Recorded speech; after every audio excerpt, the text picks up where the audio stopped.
Hadir Ibu Harisna Dayani, Ibu Cynthia Aulia, hadir Ibu Dinda Novelina, Ibu Nadira Sapitri, hadir Bu Kamalia, hadir Ibu Sarah Aulia, hadir Bu. Baik, siapa yang nggak datang sekretaris? Pak Reza, Bu, sakit. Nggak ada surat izinnya? Nggak ada, Bu. Yang lain? Ada semua. Oke. Baik. Apa kabar anak-anak semuanya? Alhamdulillah baik, Bu. Kok lemah sekali? Udah makan? Belum. Kenapa belum makan kayak bisa? Lupa, Bu, buru-buru telat bangun. Karena kalian lemah sekali, kita mau ice breaking dulu ya sebelum memulai pembelajaran biar lebih fokus. Iya, Bu. Baik, ice breakingnya gini. Kalau Ibu bilang tepuk fokus, mendengar, mengingat, fokus. Oke, bisa anak-anak? Bisa, Bu. Tepuk fokus, mendengar, melihat, mengingat, fokus. Oke, baik. Semuanya keluarkan bukunya. Buku cetak halaman, buka bukunya di halaman 21. Ada yang tahu hari ini tanggal berapa? Tanggal 5, Bu. Ini tanggal 5 November ya. 2020.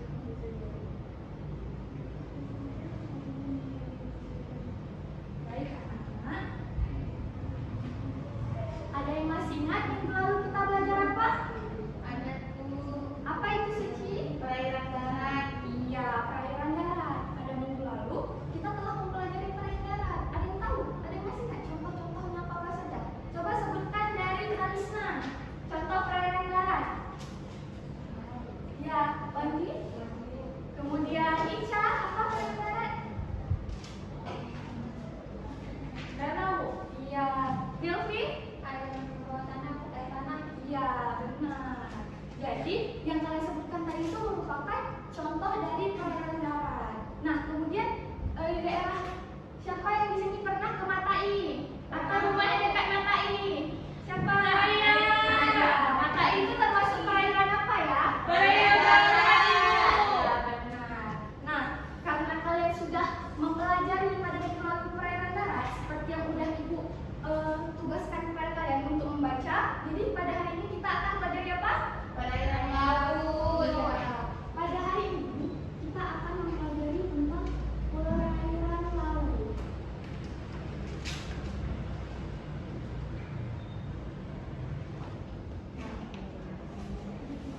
Apa yang kalian tahu tentang perairan laut? Ada yang tahu? Tahu? Ya, apa itu David? Biasanya perairan laut itu memiliki kadar garam yang tinggi, Bu. Ya, benar. Jadi, laut itu adalah sekumpulan air asin yang sangat luas di permukaan bumi. Yang biasanya itu dia memisahkan atau menghubungkan suatu benua atau pulau. Nah, kenapa kita mempelajari perairan laut? Karena negara kita, Indonesia itu kan adalah negara kepulauan. Dengan banyaknya pulau, artinya bisa dikelilingi oleh lautan. Nah, dengan kita mempelajari perairan laut ini, kita dapat memahami bahwa apa saja nih pembagian jenis perairan laut, jenis-jenis proses terjadinya, dan juga laut-laut apa saja yang ada di Indonesia, baik itu laut maupun samudra. Nah, jadi laut yang sangat luas itu disebut dengan samudra. Jadi dapat dikatakan bahwa laut ini merupakan bagian dari samudra. Nah, di dunia ini terdapat 4 samudra. Yang pertama itu ada Samudra Pasifik, kemudian ada Samudra Atlantik, ada Samudra Hindia dan juga Samudra Atlantik. Nah, menurut kalian samudra apa yang ada di Indonesia? Samudra Hindia. Samudra Hindia.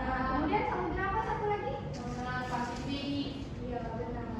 Jadi ada 2 samudra yang mengapit Indonesia, yaitu Samudra Hindia dan juga Samudra Pasifik. Nah, perairan laut ini juga merupakan massa air asin dengan kadar garamnya itu yang cukup tinggi, di mana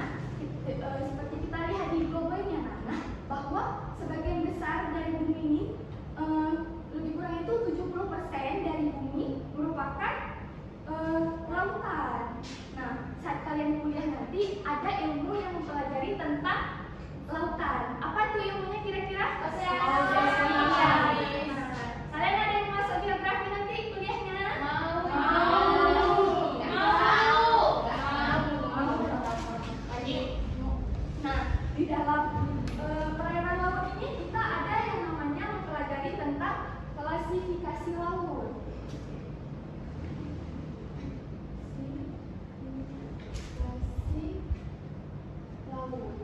Yang pertama itu dari klasifikasi laut ini ada laut berdasarkan proses terjadinya.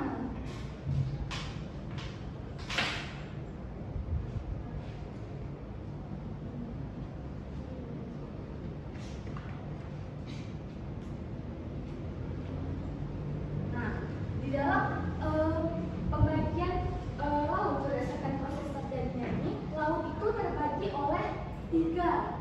Yang pertama ada laut transgresi. Ya, benar. Yang kedua ada laut apa? Ingresi. Ya. Dan yang ketiga ada laut regresi. Nah, yang pertama itu ada laut transgresi. Jadi laut transgresi ini adalah laut yang terjadi karena genangan air dari lautan itu terhadap daratan naik akibat dari kenaikan permukaan air laut yang mencapai hingga 70 meter pada zaman es. Jadi laut transgresi ini dia itu awalnya merupakan daratan.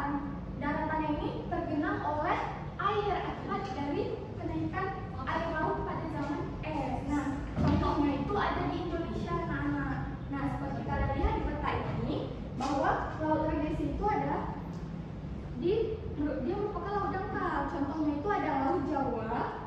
Laut Jawa itu di sini, di atas Laut Jawa itu di atas Pulau Jawa, anak-anak. Jadi dulu itu dia merupakan daratan, namun karena mencairnya es ditutup, dia berubah menjadi lautan. Ada juga di Selat Sunda. Selat Sunda itu dulunya itu merupakan daratan, karena mencairnya air es juga air es ditutup juga menjadi laut. Nah, kemudian ada laut ingresi, yaitu laut yang terjadi karena dasar lautnya itu mengalami gerak menurun, yaitu akibat dari peristiwa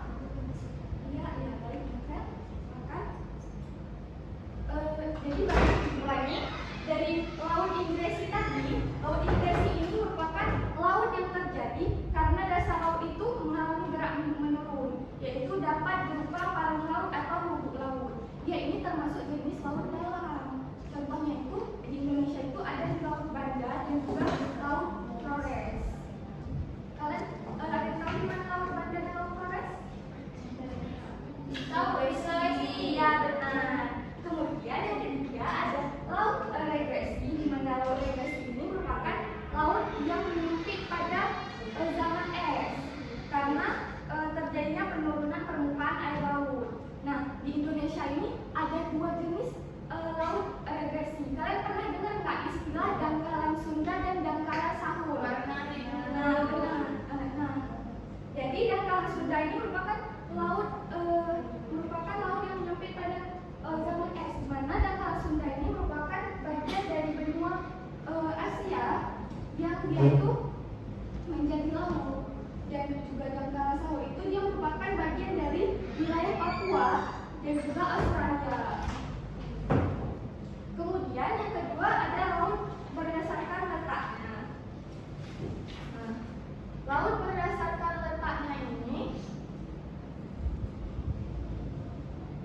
terbagi menjadi 3, anak-anak. Jadi yang pertama itu ada laut tepi, laut tengah, 2 laut tengah, dan yang terakhir ada laut apa? Pedalaman.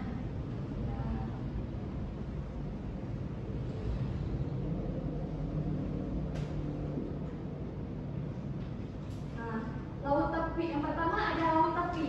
Jadi laut tepi itu adalah lautnya yang letaknya itu berada di tepi benua dan terpisah dengan lautan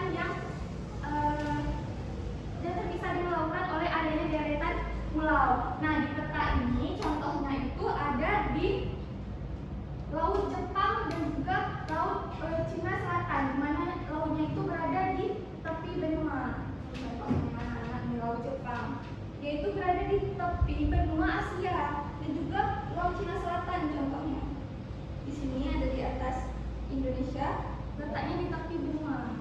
Dan yang kedua adalah di mana laut tengah ini adalah laut yang terletak di antara benua, di tengah-tengah benua. Kira-kira laut apa nih yang terletak di antara tengah-tengah benua? Ada yang tahu? Ada tahu? Apa itu? Laut Mediterania. Iya, laut Mediterania atau laut tengah. Di mana dia itu lautnya itu terletak diapit oleh benua, emang di dalam benua ada lautnya.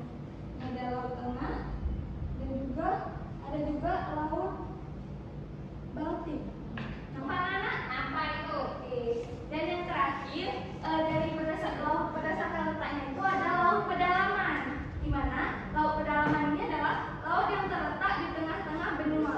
Nah, kalau apa bedanya dengan laut dengan laut tengah tadi? Jika laut tengah itu masih ada akses space yang dia bisa menuju ke lautan ataupun lautan yang lebih luas lagi. Jika laut pedalaman ini emang betul-betul di tengah benua, dia emang di antara daratan. Contohnya itu ada laut hitam dan juga laut Kaspia. Nah, dapat dilihat dari peta ini, dia itu emang di tengah-tengah benua, nggak ada jalur menuju ke lautan lainnya. Nah, kemudian yang klasifikasi laut yang lain ada berdasarkan kedalamannya. Nah, coba di sini ya. Nah, berdasarkan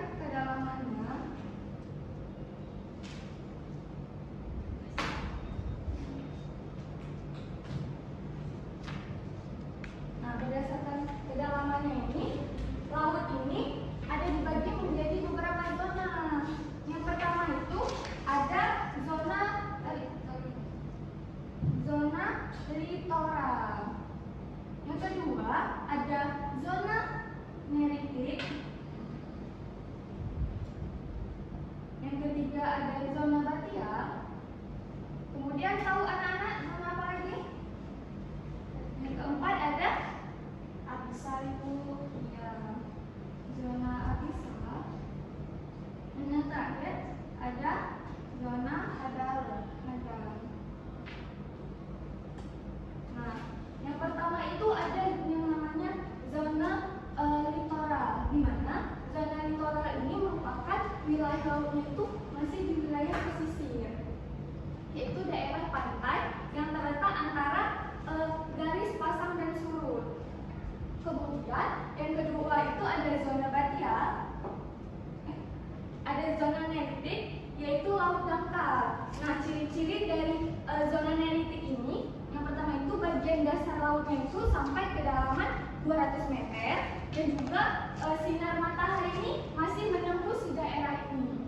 Nah, dengan adanya sinar matahari masih menembus di bagian zona neritik ini, di bagian ini kita masih bisa menemukan tumbuhan-tumbuhan laut seperti terumbu karang dan juga makhluk hidup dan juga tumbuhan-tumbuhan laut lainnya. Yang ketiga itu ada zona batia. Nah, di wilayah zona batia ini sudah termasuk ke wilayah laut dalam dengan ketentuannya itu yaitu antara 200 hingga 2000 meter. Nah, pada bagian ini artinya itu zona matahari itu udah nggak dapat tembus lagi, jadi di zona itu tuh udah berkurang tumbuhan. Dan yang kemudian yang keempat ada zona abisal. Nah, ini wilayah lautnya itu sudah sangat dalam dengan ketentuannya itu kedalamannya 2000 hingga 5000 meter. Dan di sini tuh tekanan airnya itu sudah sangat besar dan suhunya sudah rendah. Dan di sini tuh udah nggak terdapat lagi tumbuhan laut dan binatang lautnya itu juga udah terbatas. Kalian pernah lihat nggak hewan-hewan yang ada lampunya, ikan-ikan berlampu? Ya, ada itu namanya apa? Buntal. Ya, ikan buntal masih pada zona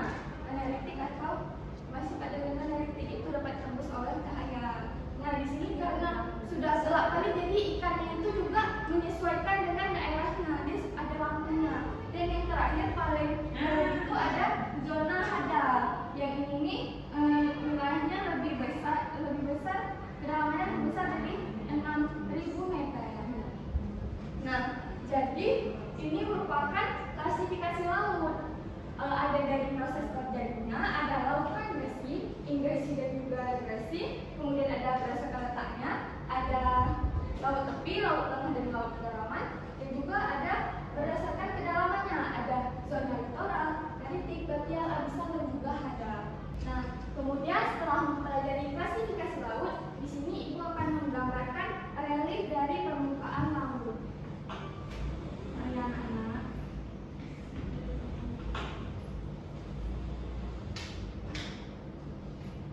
Nah, ini merupakan gambar relief dari permukaan laut anak-anak. Yang pertama itu di sini ada daratan.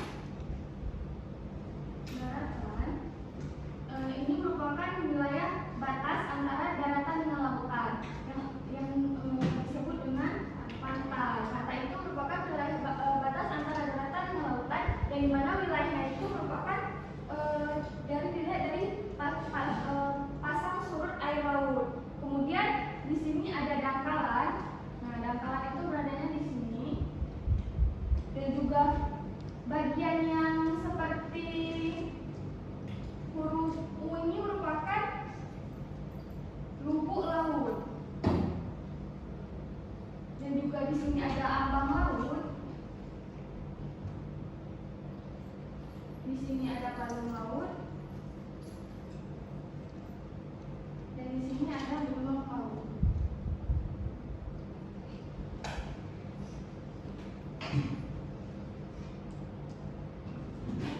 Nah, yang pertama itu ada bagian daratan. Jadi pada bagian ini merupakan permukaan bumi yang masih berada di atas permukaan air laut. Nah, pada gambar ini daratan itu tunjukkan sebagai area pantai, tempat vegetasi dan juga pepohonan dapat tumbuh. Dan kemudian yang kedua adalah ada dangkalan. Di sini yang kedua ada dangkalan. Dangkalan adalah bagian dasar dari laut yang dangkal dan juga landai. Nah, kedalaman ini biasa tidak lebih dari 200 meter. Dan kemudian yang ketiga ada lubuk laut. Nah, lubuk laut ini adalah cekungan besar yang membentuk seperti mangkuk dan juga lebih dalam dari dangkalan. Namun dia itu tidak seperti palung yang dalamnya itu sangat dalam. Dan kemudian ada yang keempat, ada ambang laut. Ambang laut ini merupakan tonjolan atau punggung dasar laut yang memisahkan antara dua cekungan, yaitu antara lubuk laut dan juga palung laut. Dan yang kemudian yang kelima, bagian dari relief dasar laut ada palung laut. Nah, palung laut ini merupakan bagian terdalam dari laut dan juga dapat membentuk jurang. Ada yang tahu palung laut terbesar dunia palung laut apa? Mariana. Dan yang terakhir ada gunung laut. Jadi gunung laut ini adalah gunung yang terletaknya itu di dalam laut, yaitu terbentuk oleh aktivitas endogen dari dasar laut. Nah, di Aceh sendiri apakah ada gunung laut? Ada Sabang. Nah, dari penjelasan Ibu tadi, di sini kita akan bermain game anak-anak.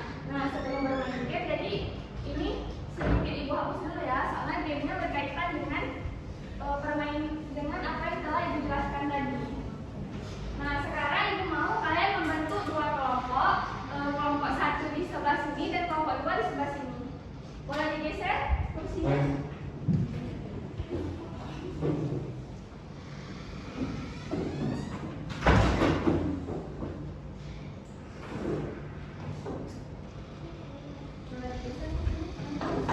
Najila, boleh kamu menunjuk temannya?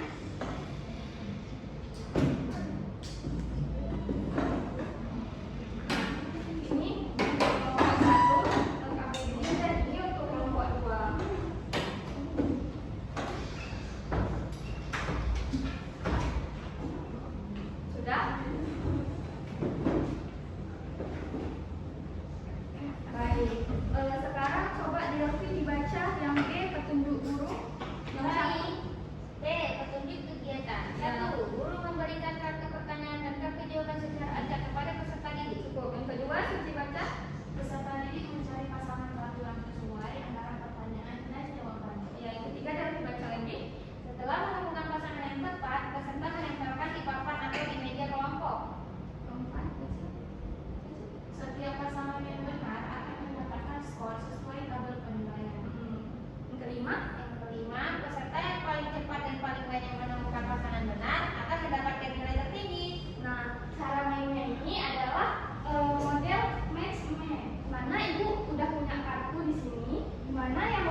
besar yang ada di dunia. Misalnya nanti meja kalian, Boleh di meja sini. boleh. Nih, kalian harus memasangkan di sini ada jawabannya di kartu merah ini. Samudra besar yang ada di dunia. Nah, samudra Arktik, kemudian Atlantik, samudra Hindia, dan juga samudra Pasifik. Nah, begitu. Nanti jika klasifikasi laut berdasarkan kedalamannya seperti yang sudah Ibu jelaskan tadi, kalian pasangkan juga. Nah, paham? Paham. Oke, baik. Sekarang Ibu mau membagikan soalnya. Kalau langsung bisa. Klasifikasi berdasarkan kedalaman. Oke.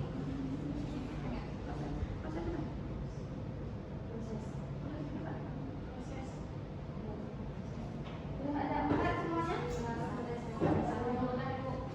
Udah ada 4 soalnya? 3 Bu. Oke, baik.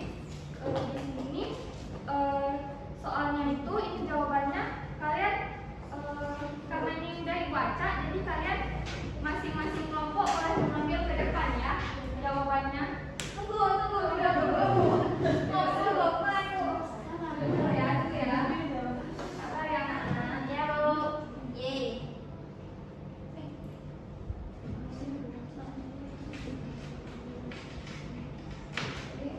Ya. Nah, Ibu akan memberikan waktu ke kalian 5 menit untuk mengambil jawabannya. Nah, semuanya boleh mengambil. Nah,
zona partial, zona abisal, dan zona hadal.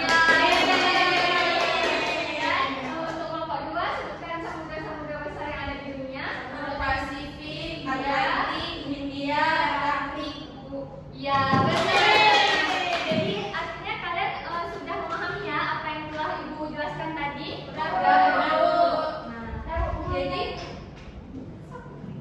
boleh kumpulkan lagi. Nah, jadi kesimpulan dari daripada hari ini adalah kita telah mempelajari perairan laut, baik itu klasifikasinya, laut berdasarkan proses kerjanya, ada laut transgresi, kemudian laut ingresi, laut regresi, kemudian ada laut berdasarkan letaknya, ada laut tepi, laut pertengahan, dan juga laut pedalaman. Kemudian ada laut berdasarkan kedalamannya, itu terbagi oleh zona-zona. Ada zona litoral yang masih di daerah pinggiran pantai, ada zona neritik yang masih bisa ditembus oleh matahari, ada zona batial yang sudah dalam dan tidak dapat ditembus oleh matahari. Kemudian ada zona abisal yang sudah sangat dalam dan juga sampai ke zona hadal yang kedalamannya itu lebih besar dari 600 meter. Dan juga kalian telah mempelajari samudra-samudra yang ada di dunia. Samudra apa ya tadi? Samudra Hindia, Samudra Pasifik, Atlantik, Arktik. Nah, jadi refleksi dari permainan tadi, kira-kira hal baru apa nih yang kalian pelajari dari tadi? Semua, Bu. Banyak, Bu. Yang pertama tuh, Apa itu? sebelumnya kami belum pernah main game. Terus Bu, kami kan nggak tahu Bu, ternyata laut itu dibagi berdasarkan banyak Bu, mulai dari proses terjadi, berdasarkan letak, berdasarkan kedalaman. Jadi kiranya kalau terbentuk ya gitu aja Bu, gitu. Jadi apakah permainan tadi menyenangkan? Ibu pertemuan di depan kita main lebih lama ya Ibu. Baik, nanti Ibu pikirkan permainan yang lebih seru lagi ya. Ya, Bu. Nah, dari pembelajaran tadi, jadi kalian ke depannya dapat mengetahui nih bahwa perairan laut itu banyak kan, jadi kita dapat lebih memahami perairan laut yang ada di Indonesia. Karena negara kita ini adalah negara kepulauan. Benar. Jadi telah selesai